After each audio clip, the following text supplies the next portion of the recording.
So let's talk about Back 4 Blood. Tunnels of Terror has been announced with its new shiny launch trailer. If you don't know what Back 4 Blood is, it is a team zombie shooter and it's a spiritual successor to Left 4 Dead. If you haven't played it, then I highly recommend giving it a go. It's on Xbox Game Pass. It is a great one to just lazily play and mindlessly shoot zombies on an idle afternoon. But I'm here to tell you about the Tunnels of Terror and whether or not I'm actually going to be picking it up or not. Because as much as I like Back 4 Blood, I'm not the biggest fan of Turtle Rock's DLC model. Anyway, so Tunnels of Terror, it is a DLC and they've got a whole host of little goodies. I've had a look all over the shop to find actually what is going into the game, and there are a few conflicting things. So Tunnels of Terror basically carries on from where the first game ended, where you realise that the Ridden are underground and there's like huge tunnelling beasts all over the place, and they've got these massive hive networks. So the new warped Ridden that are confirmed in the game, there's 3 of them. There's the Ripper, there's a Shredder, and there's the Urchin. The Urchin behaves a bit like a landmine.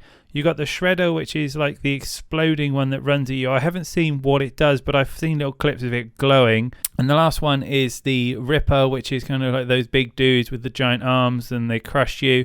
Well, then they hit the ground this time. They kind of fire like a projectile wave in front of them. But the overarching theme is that seems to be like mutated with porcupine-like spines on the back of them. They look very monstrous. Now, I do think they look cool. I was a little bit disappointed that it's not a brand new monster type that does something completely different. These look again like they are another mutation. And I don't know if there's going to be any of the other mutations in as well. There are a lot of zombies. I also saw some of the boss mobs in the new underground bits. There's also 2 new playable characters. There is Charisse and there's also Heng. Charisse is like a firefighter who focuses more on defensive abilities, and then you've got Heng, and the only bragging point I could see in the clip was the fact that he's really good at stabbing stuff. The models do look really good though, and I'm expecting to see lots of great quips between the characters. What Back 4 Blood always did really well was write tons of scripted dialogue essentially that showed the relationships between the different parties. And if you haven't played with the Doctor, who is my favourite character, I highly recommend giving her a go for a good giggle. They've also put in 8 exclusive skins. They look like they are 1 skin per character.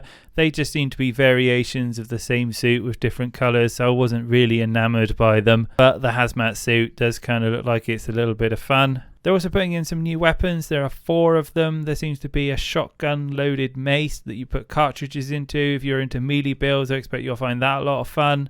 And then there seems to be 3 different types of assault rifle, what they do. There seems to be a variation on the Scar there, and also some sort of PKM monster. There's also things called warp chests. I don't know what these are. There's skull totems. Again, this is new to me. There's 15 cards. The cards I really, really like in Back 4 Blood. If you don't know what they are, essentially you can build a profile of different cards for your character, and they act like perks and buffs that change the playstyle on how you're doing things. So if you like melee, for example, you can build a load of cards that give you extra melee damage and extra stamina and health regeneration. Or alternatively, you could build a sniper deck and have bullets that just shoot through loads of enemies at once and have a really fast reload speed. There are endless amounts that you can just toy and play around with, and that was really enjoyable.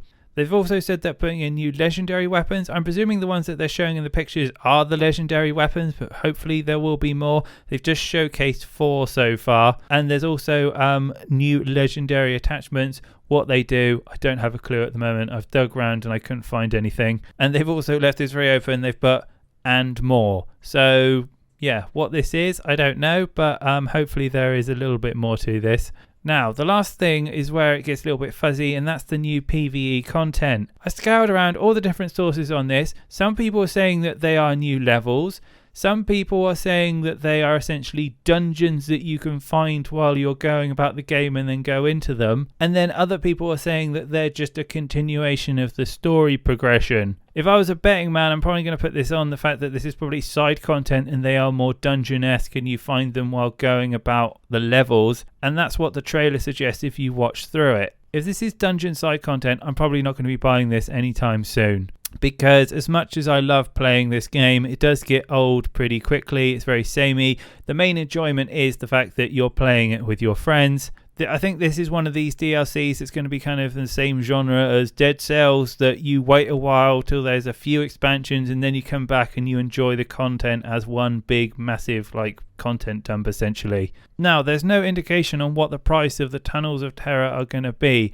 I know the fact that they've been doing these DLCs because they don't want to do microtransactions. Personally, I thought this was going to be a Left 4 Dead live service model. I would be perfectly okay with microtransactions if it meant that we get more of a steady update and more content coming in. Now, I still think if one of you owns the DLC, then all of you can play it, which is kind of good because it means only one of you has to own it.